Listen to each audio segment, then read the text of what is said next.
cars tossed into trees like they were toys, houses just ripped apart, and mud, the mud, coating everything. This is Swannanoa, North Carolina, after Hurricane Helene. Yeah, the pictures, they're just heartbreaking. It's hard to even process.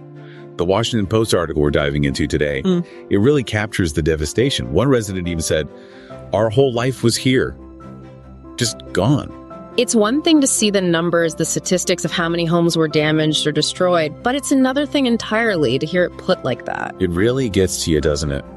And another resident said the town looked completely and entirely erased. It's like something out of a nightmare. It's easy to get caught up in the sheer scale of the damage. Exactly. But today, we're not just looking at the devastation, we're going beyond the numbers. We're going to hear the stories of resilience from the people who call Swannanoa home. That's what I'm interested to get into. The human spirit has this amazing capacity to overcome incredible challenges, and that's what we're going to uncover today. Love that. And we've got some truly incredible stories lined up. We'll hear from Joe and Jenna. They had this terrifyingly close call with the floodwaters. Oh, wow. And then there's TJ Witt. He lost everything, but still found a way to help his neighbors. I can't wait to hear more about that. But first, let's rewind, okay? Back to that Sunday morning, the day after the storm. Picture this, the First Baptist Church, a place usually alive with the sounds of families gathering, is now a refuge for those who've lost their homes. It must have been such a surreal experience. Absolutely. The air, heavy with the smell of damp earth, the constant drone of sirens in the background, can almost feel it. It's like you're transported right there. It's a powerful picture, isn't it? It is. And, it's important to remember that this wasn't some affluent resort town hit by the storm. Swannanoa, it's a close-knit community of hardworking folks. A lot of them with deep roots there, right? Absolutely. Generations of families going back for years. This wasn't just about damaged buildings, no. This was about lives, families, completely upended. Makes you think about your own connections to the places you call home, doesn't it? Now, imagine being Pastor Jeff Dowdy and his wife Melody that morning. They didn't just unlock the church doors. They spent hours, and I mean hours, using chainsaws to clear debris to reach their neighbors who were trapped. Talk about going above and beyond the call of duty. Right. That's what ministry really means in action. It's so true. And what's fascinating here, it wasn't just about providing physical shelter. It was about offering comfort, a sense of community when people needed it most. I think Pastor Jeff and Melody's actions, they speak volumes about the human capacity for compassion, even in the face of disaster. I completely agree. But what gets me is how quickly this disaster escalated.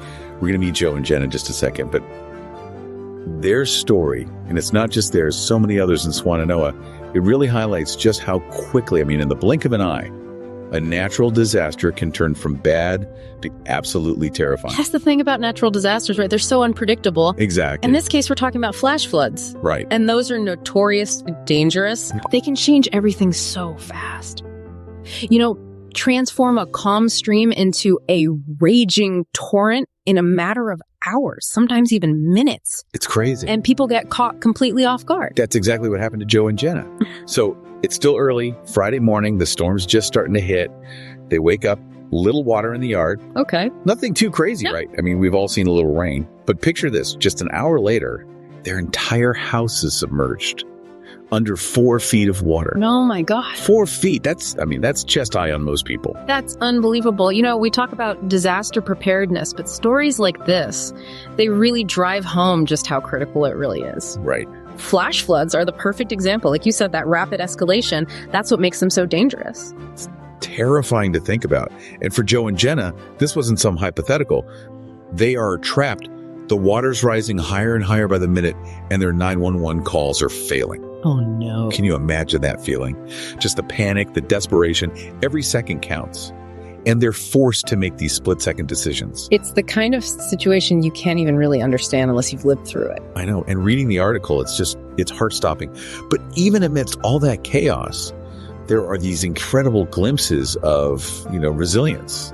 Like, for example, Joe, he starts screaming for the National Guard, trying to get their attention. They gather up their cats, put them in a bin, trying to keep them safe.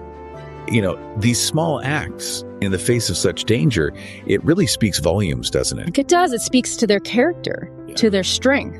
Absolutely. The article recounts how they finally decided their only way out was through their bedroom window and into that raging current outside.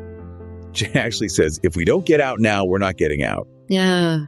Just think about having to make that choice. It's a testament to their will to survive, that's for sure. Absolutely. And thankfully, they made it out alive. Mm-hmm. But they lost nearly everything. Their home, their belongings, all gone. It's just heartbreaking. It really is.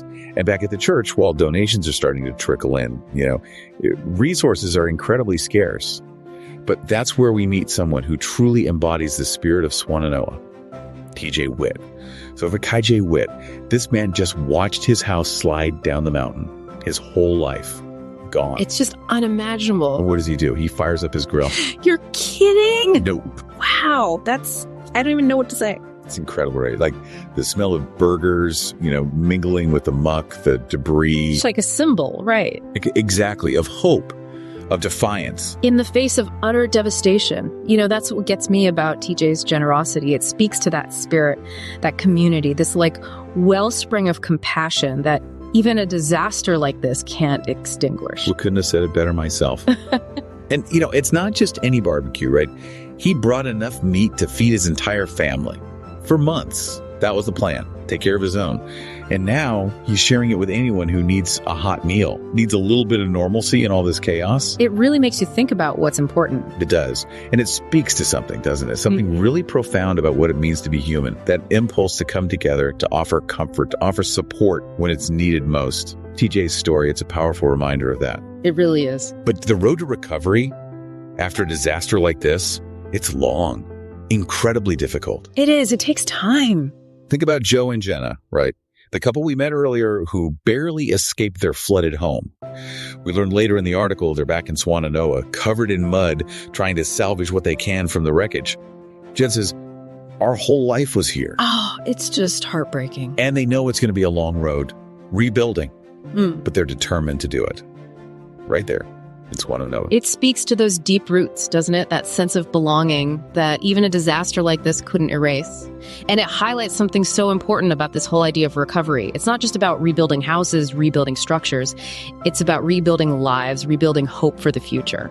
As I was reading this article, there was this one detail that really got to me. The Ingles grocery store sign, it's still up, advertising tomatoes on sale like life is normal. The Ace Hardware sign, it's promoting mums for $9.99. It's this jarring reminder of the life that existed just days ago. Now it's just frozen. Yeah. And then in stark contrast, you have the orange spray paint on the homes, marking where search and rescue teams have looked for survivors. Or worse. And it's impossible to ignore the human cost of this disaster, the lives that were lost, the families that will never be the same. It's a lot to process, even for us. And we're just reading about it, from a distance. But, as heartbreaking as these stories are, there's this powerful sense of hope that emerges. We see it in TJ's generosity, in Joe and Jenna's determination, in the countless acts of kindness, big and small, that are helping Swannanoa find its footing again. You said it. It's that human spirit, that ability to endure, to rebuild, and to find hope in the face of just unimaginable loss. It's inspiring, isn't it? It really is. And it's a good reminder for all of us, no matter what challenges we're facing. I couldn't agree more. And, it makes you wonder, how would I respond, right? Yeah. If I lost everything? What small acts of grace and resilience has I seen in my own community? How can we all work to embody that same spirit, to lift each other up, not just when disaster strikes, but every single day? Something to think about, isn't it? Definitely. Something we should all be thinking about. Turn the dial to the daily news. Turn the dial to the daily news. Turn the dial to the daily news.